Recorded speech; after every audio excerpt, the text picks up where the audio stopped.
ஏடா சும்மாவா வச்சிருக்காங்க கிரிக்கெட்ல எல் கிளாசிக்கோன்னு அந்த அளவுக்கு அற்புதமான ஒரு மேட்ச் ஆரம்பமே இடி மின்னலுமா இருந்திருக்கு. முதல் பாதிலேயே முரட்டு சம்பவம்.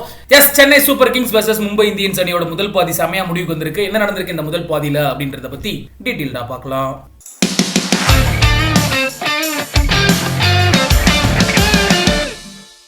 Mumbai Indians versus Chennai Super Kings அப்படின்னா சொல்லவே தேவையில்லை.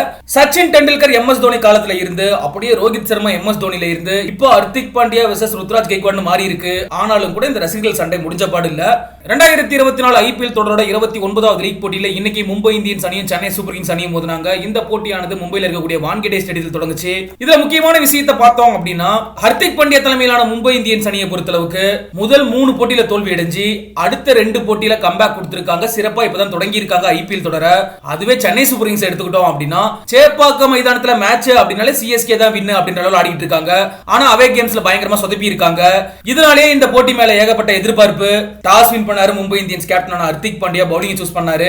அங்கதான் சிஎஸ்கே ஒரு ட்விஸ்ட் வைக்கிறாங்க. என்ன அப்படின்னா எப்பவுமே சிஎஸ்கேல தொடக்க வீரர்களா யார் வருவாங்க அப்படின்னா ரச்சின் ரவீந்திராவும் ருத்ராஜ் கெய்க்வாடும். ஆனா இன்னைக்கு ருத்ராஜ் கெய்க்வாட் வரல. அஜிங்கே ரஹானே அனுப்புறாங்க. உடனே மும்பை ஃபேன்ஸ் எல்லாம் ஆரம்பிச்சிட்டாங்க. எங்கடா அவங்க கேப்டன் என்ன பயமா அப்படின்ற மாதிரி ஆரம்பிச்சிட்டாங்க.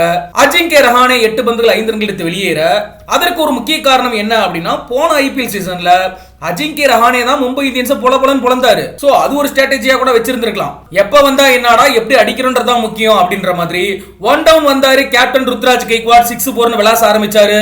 ரச்சின் ரவீந்திராவோட பார்ட்னர்ஷிப் அமைச்சு சிஎஸ்கே ஸ்கோரை உயர்த்த தொடங்கினாங்க. இவங்களோட பார்ட்னர்ஷிப் 50 ரன்ல கடந்தது. அப்பதான் விக்கெட்டை பறி கொடுத்தாரு ரச்சின் ரவீந்திரா.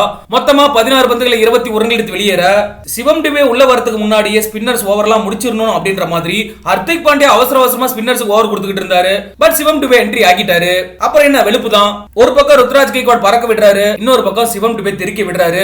ஹர்திக் பாண்டியா நானே ஓவர் போடுறேன் அப்படின்னு வந்தாலும் சிவம் டிபேவுக்கு என்ன கோவம்னே தெரியல. மனுஷன் அந்த அடி அடிச்சாரு. கேப்டன் ருத்ராஜ் கெய்க்வாடும் 50, சிக்ஸர் சிவம் டிபேவும் 50. ஸ்கோர் பயங்கரமா போய்கிட்டு இருந்துச்சு. பட் அந்த ஒரு நேரத்துல தான் விக்கெட்டை பறி கொடுத்துட்டாரு ருத்ராஜ் கெய்க்வாட். மொத்தமா 40 பந்துகள் 69 ரன்கள் எடுத்தாரு. அதுல 5 சிக்ஸர்களையும் 5 பவுண்டரியும் விளாசி இருந்தாரு. உள்ள வந்த டேரில் மிச்சல் கொஞ்சம் தடுமாற மும்பை இந்தியன்ஸ்ல யார் பவுல் பண்ணாலும் சரி சிஎஸ்கே பேட்ஸ்மேன்கள் பயங்கரமா அட்டாக் பண்ணாங்க. பட் பும்ராவை மட்டும் எதுவுமே செய்ய முடியல. சும்மா தனித்துவமா தெரியுறாரு மும்பை இந்தியன்ஸ் டீம்லயே. கடைசி கட்டத்துல பயங்கரமா டஃப் கொடுத்தாரு.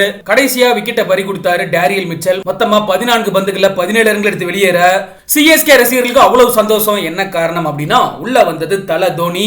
ஹர்திக் பாண்டியா வீசினாரு கடைசி ஓவர. அந்த ஓவர்ல மகேந்திர சிங் தோனி எதிர்கொண்ட முதல் 3 பந்துலயுமே 3 சிக்ஸர்களை தெறிக்க விட்டாரு. அடேங்க அப்பா என்ன மனுஷங்க இவரு அப்படின்ற மாதிரி தான் இருந்துச்சு. ஹாட்ரிக் சிக்ஸரை பறக்க விட்டு கடைசி ஒரு பந்துல 2 ரன்கள் எடுத்தாரு. மொத்தம் எதிர்கொண்ட 4 பந்துகள்ல எம்எஸ் தோனி 20 ரன்களை எடுக்க சென்னை சூப்பர் கிங்ஸ் அணிக்காக மகேந்திர சிங் தோனி அபாரமான பினிஷிங் கொடுத்தாரு. இதனால 20 ஓவர்கள் முடிவுல சிஎஸ்கே அணி 206 ரன்கள் எடுத்தாங்க 4 விக்கெட் இழப்புக்கு. கடைசி வரைக்கும் களத்துல இருந்த சிவம் டுபே 38 பந்துகள் 60 ரன்கள் எடுத்தாரு. அதுல மொத்தமா 10 பவுண்டரிலையும் 2 சிக்ஸரையும் விளாசி இருந்தாரு. சரி ஓகே, நீங்களும் மறக்காம கமெண்ட் செக்ஷன்ல பதிவு பண்ணுங்க. மகேந்திர சிங் தோனியோட ஹாட்ரிக் சிக்ஸ் எப்படி இருந்துச்சு அப்படின்ற உங்களோட கருத்துக்களை.